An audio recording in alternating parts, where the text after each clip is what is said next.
Hi, everyone. Welcome to Lead at Any Level Live. My name is Amy C. Waninger. I'm the founder and CEO of Lead at Any Level, where we help you keep your employees and keep them engaged, especially if you promote from within. And I wanted to talk to you today about something that is very near and dear to my heart, and that is keeping employees engaged through change. Now, I'm going to tell you a very quick story, and then I'm going to explain what I did last week and what some of the feedback was from the audience from a presentation that I gave. But before I do that, I want to invite you, if you are in an organization that is experiencing a lot of change right now, which is probably all of you, and I want you to tell me where you're coming in from. Just put it in the chat, but also be sure to share this live recording or this live presentation or the recording with someone in your organization that is maybe a driver of change or maybe leading a team that's struggling with change, because there are going to be some really good tips in this live, even though I've only got a short period of time in this live, that are going to help you keep your employees engaged, even though there's change all around them. Now, I have a whole program on this. I do a full day training on how to respond to change. It's called Moving from Panic to Purpose, Responding to Changes in Your Career. And the focus of that training is really about individual employees at any level of the organization, whether they're frontline workers, managers, executives, and so on. How do they take all the changes that come at them from all different directions and process those changes in a way that makes it not feel so scary? Because this is sort of the flip of organizational change management. I'm talking about individual change management. So if you're an organizational change management specialist, you know that you have this sort of overarching communication plan and how you're going to roll out a change, and it's very architected, right, and very specific to one change. But that's not how your employees experience the change. What they get is a message from you, and a message from you, and a message from you, and a message from you, and then some training, and then some more messaging from you. But the fact is, they're not just experiencing your change. Let's say you're implementing an IT solution, right? Upgrading IT systems, upgrading a software package, and you wanted to let people know about the software package change and what's going to change for them, how their work is going to change because of it. So you're sending them all these messages, right, about this change. Guess what? The same thing is coming from the HR group about, employee benefits are changing, or it's time for open enrollment. The same changes are coming from a quality initiative in another department. They may have just got a new manager or a new executive, and so they're learning the ropes, with this new manager or executive and how they want them to work. Maybe they've got a new team member they're onboarding. They're adapting to that change. Maybe they're new themselves or they're in a different role, and they've got all of that to learn. So that one change that managers like to think is happening in their organization is really one of any number of changes that are happening in that organization, and that can be very overwhelming for individual employees, especially when there's so much change happening outside of work as well. And we all know that policy changes are happening at work all the time, especially as the COVID case counts kind of ebb and flow and the policies change, right? There's so much change going on that's affecting our work, but then there's change going on outside of work as well. And your employees are dealing with all of these changes all at once, layers upon layers upon layers of changes, all hitting them at different times and all hitting them in different ways. That's why, as you're training people on your change, also consider training them on change in general. How do they deal with it? Because if I'm sending stuff, if you remember that old I Love Lucy sketch, right? Where Lucy and Ethel go to the candy factory and the candy's coming down the conveyor belt and they're supposed to get all the candy wrapped and put back on the conveyor belt before it goes down the line, right? And what happens? The candies are coming too fast and they can't keep up. So they start eating them and putting them in their hats and shoving them in their shirts, and their blouses and their dresses and their pockets and everywhere, and throwing them against the wall, right? Because there's just too much coming. Well, that's how your employees feel about change. It's not nicely spaced individual changes coming down the assembly line all day. It's everything all at once. And honestly, it's overwhelming. Now, I'm telling you all of this because it's top of mind for me. I was just speaking at Order of the Golden Rule. It's a association of family-owned funeral homes and people in and around the funeral home space. It's a national organization, lovely people. And I got invited to do their keynote this year. And so I was talking to them about change in their world because, of course, lots of things are changing there too. And, I noticed some themes pop up in the responses that I got from folks, but also in the stories that I heard after I got done speaking, which is where the real magic happens at these things, when people open up and tell you their stories. And I want to share some of that with you. Now, before I get into that, I'm going to set a little bit of context. There are a couple of things that I told them about um, in my talk. So when you see these things pop up, you won't be like, "Why was she talking about that?" So the first is I used to work for a very large company, and there were reorgs about every 18 to 24 months. There, I was subjected to a reorg in whatever department I worked in, and I assumed this happened all over the company all the time. But I just know that for me, it was about every 18 to 24 months. So it was either time after 18 to 24 months, it's either time for me to find a new job or make sure that I was super connected with the managers around my manager because something was going to change, right? There were lots of things to consider. Well, in this one particular instance, I remember we had an executive leave, and our whole team was very concerned because that executive had been the champion for our team, and we were worried about what would happen without that executive support. And so I conveyed this story, which I'm not proud of, by the way. I just want to say, but it's very real for me, and I've heard from enough other people that they've experienced this too that I don't feel too bad sharing it. Um, I was I was really not productive during that time for a long time. I mean, weeks, if not months. I was so stressed about the fact that this executive who was 2 or 3 levels above me had left the company because I was sure that my job was going to go away. I was sure that my team would be disbanded. I was worried about the people that reported to me and what would happen to them. I was worried about, the work that we were doing and whether it would get finished. There was so much for me to worry about, I thought. And so I share this story because I talk about how that worry, if we don't time box it, can really seep into our whole day and destroy our productivity for a whole day or a whole week or a whole month.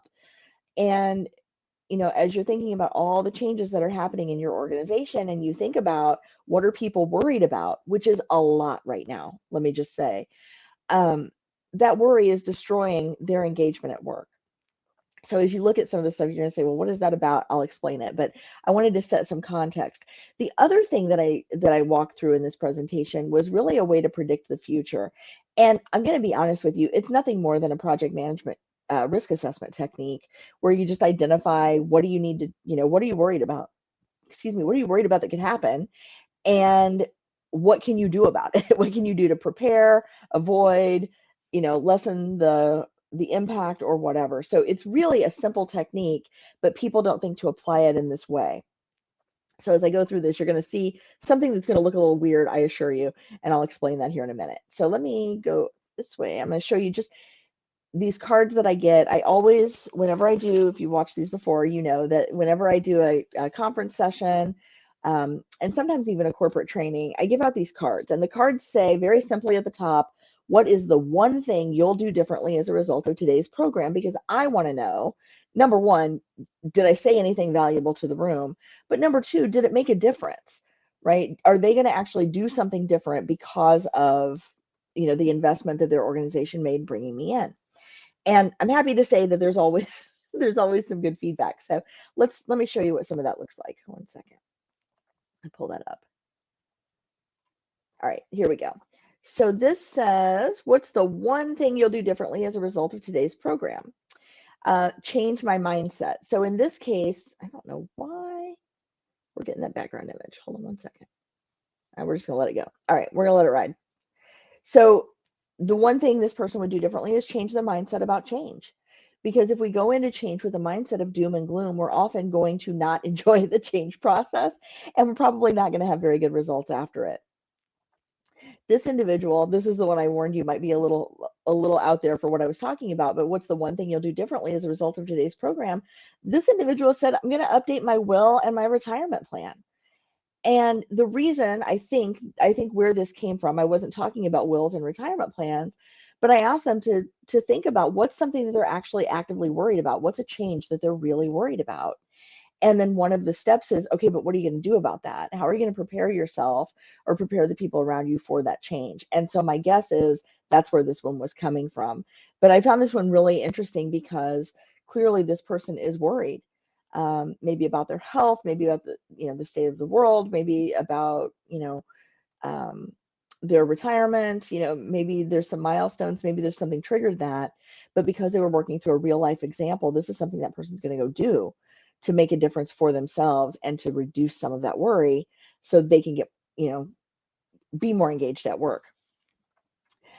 This one, schedule my worry time. And I like this. This is great presentation on it too, in case you can't read it. But when somebody says schedule my worry time, one of the things that I learned to do, and I'll share this with you too, is when I'm really anxious about something, I put a meeting on my calendar and set aside time to worry about it.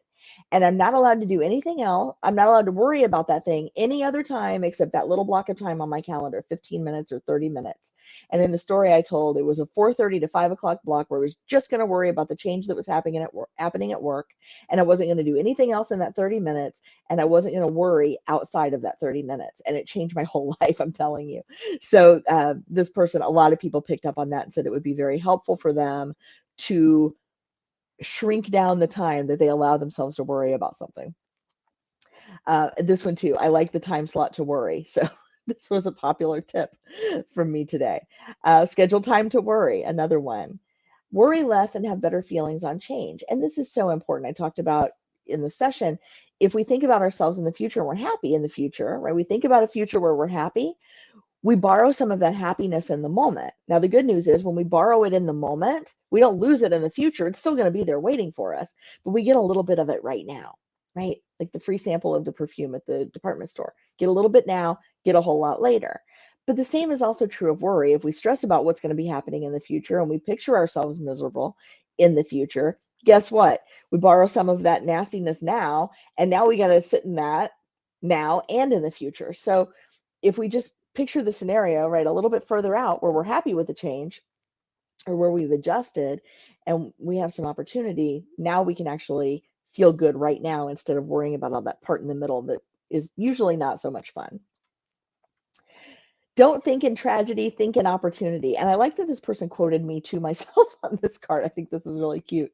But really, employees, people who are not the drivers of change, they do think in tragedy, and we need to remember that as leaders. Learn to say yet. Now I talk about the Yeti a lot. Now nobody's captured him yet. Nobody's got a selfie with him yet. And if we put yet at the end of our worries, right? I don't have the time for that yet. I don't know what we're going to do about it yet. I don't know.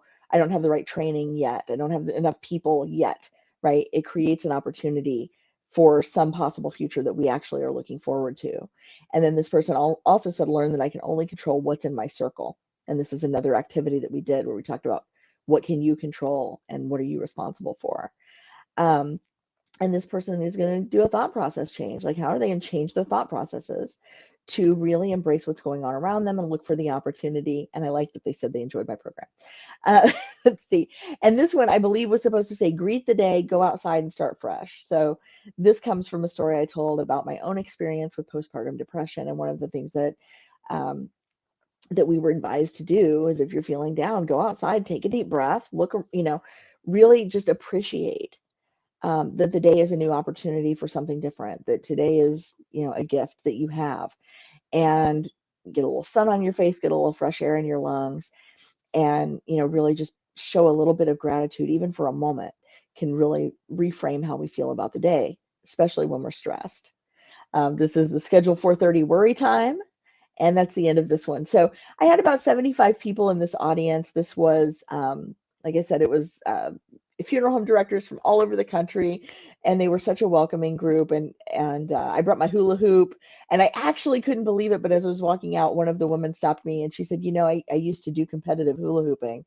And she grabbed my hula hoop, and she started walking up and down the hall doing the hoop. I was so impressed.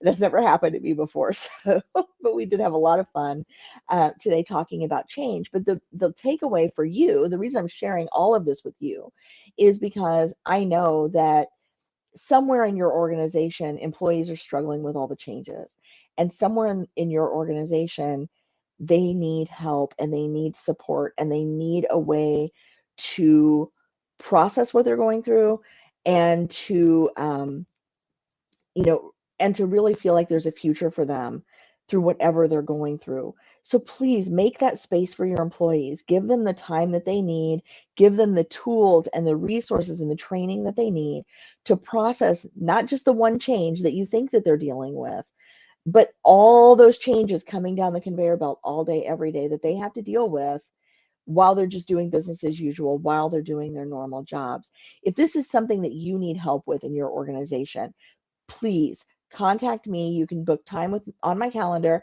at reduceturnoverstrategy.com, and we can talk about what does engagement look like in your company, what does turnover look like, and how do we make it better, not just for your employees but honestly for you, because you got enough to do. You don't need to be replacing people all day every day, and you want to build a culture where people, where you're keeping people and keeping them engaged. My name is Amy Waninger. I'm with Lead at Any Level. Leaders can be anywhere and should be everywhere. And I hope that you are training, engaging, and investing in yours. Thank you so much. Have a great day.